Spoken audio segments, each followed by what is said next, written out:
There's new data just released from the International Federation of Health Plans, and it shows the difference in price between the United States and other modern nations for all different types of procedures and medications.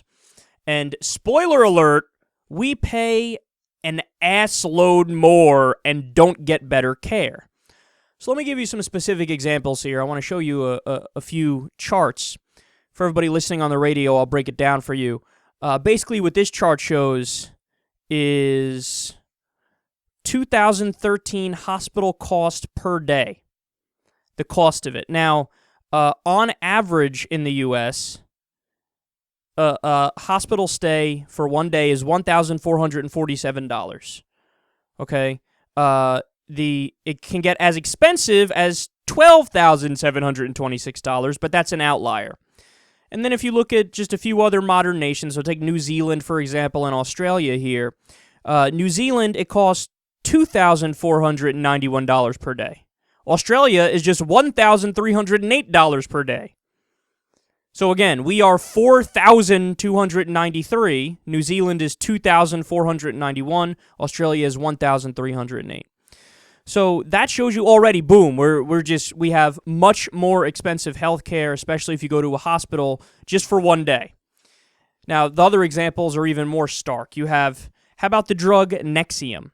This is commonly prescribed for acid reflux.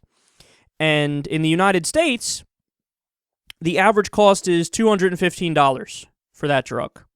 Outliers can go as high as $395.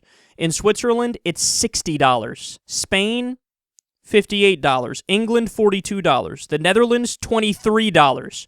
Same drug, just sold under a different healthcare system and a different health insurance system, and we get charged an arm and a leg, and they don't.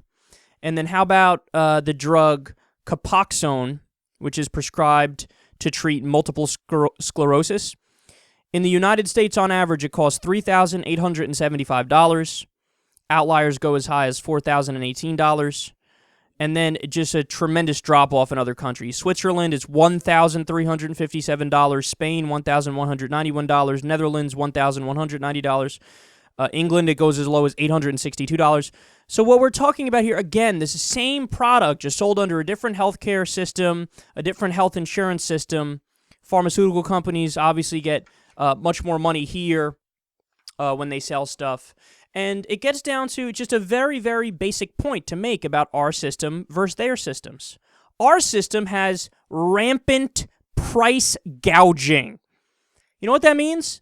It's the wild, wild west of healthcare systems. We have everybody charging people too much, and essentially they make the argument, what are you going to do? You going to get it elsewhere? Go ahead. Go to another country and get it there.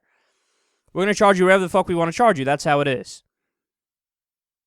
So the problem with our healthcare system and with our health insurance system is definitely not too much socialism, aka too much government, because all those other countries that have better cost and the same care, if not better care, okay, they have more socialism and more government. They have single-payer healthcare systems.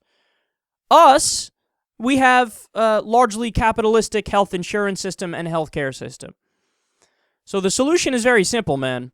We either need to do more rules, more regulations. We have to really look after these private companies to make sure that they're not price gouging and essentially robbing your average person. We need to either do that, or we need to do what we know is right, which is transfer over to a universal healthcare system, single payer, and get the better results that we know we can get